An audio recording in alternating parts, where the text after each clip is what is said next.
আব্দুল, ও নাতি আব্দুল, দাদাকে এক গ্লাস পানি দাও না।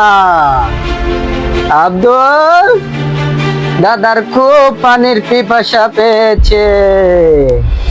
আহ, আহ। কি হয়েছে দাদা, এত বোলাচ্ছ কেন? দাদাকে এক গ্লাস পানি দাও তো। ঠিক আছে দাদা, দিচ্ছি।